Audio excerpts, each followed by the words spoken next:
Good evening and welcome to You Can't Handle the Truth Movies. My name's Chris, this is James, and we're going to review Jurassic World Rebirth.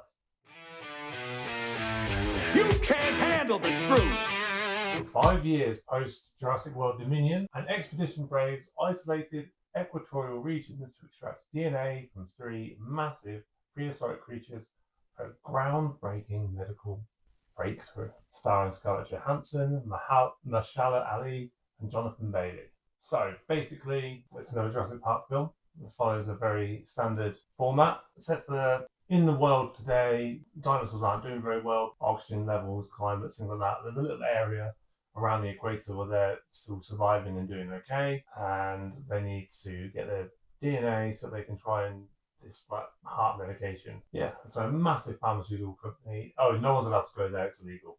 Massive pharmaceutical company basically pays almost anything. So it worked out to be like 20 million. They paid Scarlett Johansson's character to go and get these samples and come back. I saw an article saying this was the best one since the first one. Yeah. You know, I do agree with that. I don't think it had much to compare to because the others were. I don't think they were very standout, but it probably is the best since the first one. I would have liked to see this movie as just a complete standalone movie though, because they have to always, it can be really cool in all that when they refer to the old one and this happened in the first. Yeah, they just do that in every single movie of it, and it's just at the point now. It was the movie was so far detached from the first one with the mutations of the dinosaurs and the things they were doing on the island.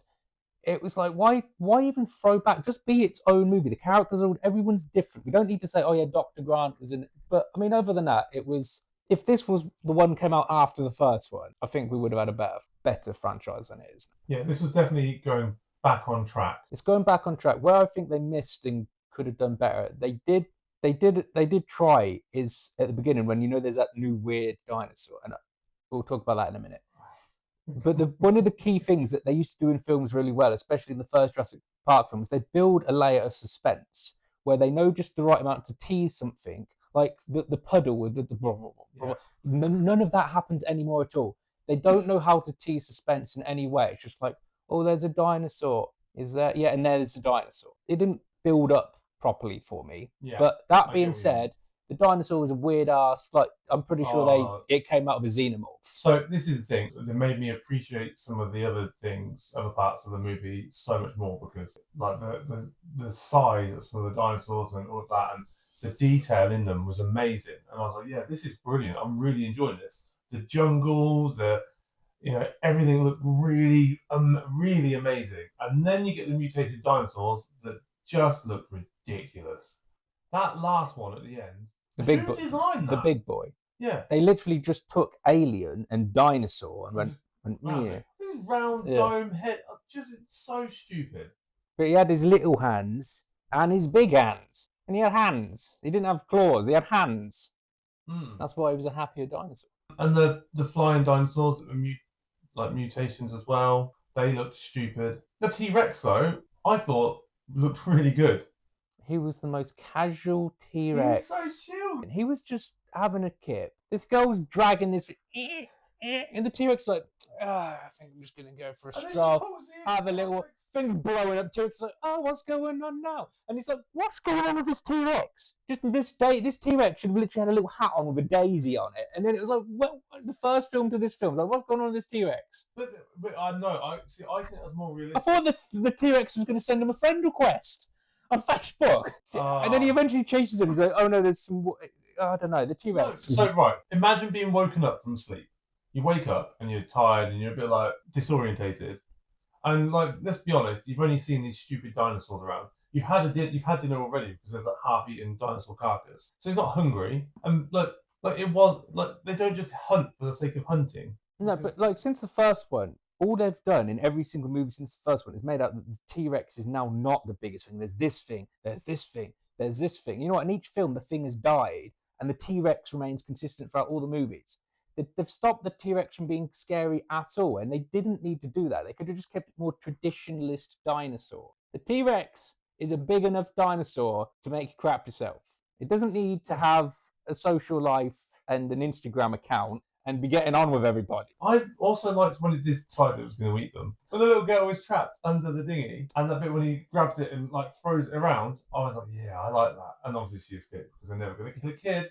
No. If I directed it. I said we should have been separate from the first one, but to be fair, I would have put Jeff Goldblum in it. Makes everything better. Because he could have read on the back of the T-Rex. And then we would have had a real dinosaur movie. He could have been playing fetch with it. Yeah, literally. The apple's fallen far from the tree of Jurassic Park and the whole, in my opinion. This film was watchable for the movies that are out at the moment. It's probably the best of them that's just in the current cinema. First Jurassic Park movie as well. This is the best one. And if you like Jurassic Park movies, this is way better than... What would you say after this one then is the best one? After this one? Yeah, pretend this one we're reviewing now, Rebirth doesn't exist. Jurassic Park 1, then the best one is... Shouldn't be that difficult. It shouldn't be that difficult. No. Maybe the first new ones with Chris Pratt where he's got a little... Jurassic World. Bluey. Where they have the... Because that's cute, and that's not what it should be, but... No, I'd probably say the same, because at least they did something different and elevated it from the first one and made it like it was a theme park in operations. But yeah, I don't think this... Of dinosaur movies, it's probably in the top 3. Yeah. Because there's only 3 to choose from. I was told previously that we have to shout out Jonathan Bailey for some reason. So, girls, Jonathan Bailey's in this. He has little glasses. He wears glasses and... little glasses. Yeah. Slutty glasses. They didn't go the cliche geek, can't do anything. Helpful. And they didn't do the cliche with Scarlett Johansson's character, where because she's a mercenary, that she's just calm, cool, and collected all the time. That bit when because you wouldn't be when the Mosasaurus knocks you and you're dangling from the boat and you potentially going to get eaten by one of the biggest dinosaurs in the world. You would be crapping your pants, and her character did crap her pants a bit, and I was like, okay, that's quite realistic. I didn't like the way they made all of the mercenaries kind of like seem like really good people, because you wouldn't really get into that line of work. And also, if I was working for that company with the deep pockets and the millions in a plane, helicopter, screw it, helicopter, hover over the island. You know what we have nowadays? A little thing called a drone. Just send a drone down. Pom, get the blood. Off it. They didn't even need to get the blood, just need to shoot the dart in. There was no need for any of what happened to happen for the whole movie at all today. They could have done it all from a safety. They could have done it very easily, very safely, saved everybody on Earth, literally. It was the people that were not going to save the people or privatize it versus the open source. Just send the drone down. Get 10 drones for like, what, $20 on Amazon. They could have sent them down, harvested the blood and gone home. Oh, that drone got eaten. Oh, well. Next one. Just send another drone, yeah. And the little thing shot off and had a little parachute to be safe. Why did they have to be down there wrestling with... I'm going to be sensible. Do you want to go first? 6.3. You're going lower than me. So after all, I've just... Okay, 6.5. You guys haven't heard the abuse I've had to take between the scenes for saying... Anyway, 6.6 Jurassic Park Rebirth is for me. You know what? I'll agree with that. I see you're going to change your mind. Yeah, because unlike you, I can... Some people just like this kind of movie, and I do most of the time, but I thought they got a bit fatigued from just some of the silliness that was going on. I've got a client that loves anything to do with sharks, and some of the shark movies are atrocious, but... Yeah, no, I get that. I'm the same, and just for that sake, like 6 is an average, and it was, with all the effects and stuff going on in it, it was at least better than that. So 6.6. It's the best Jurassic Park since the first one.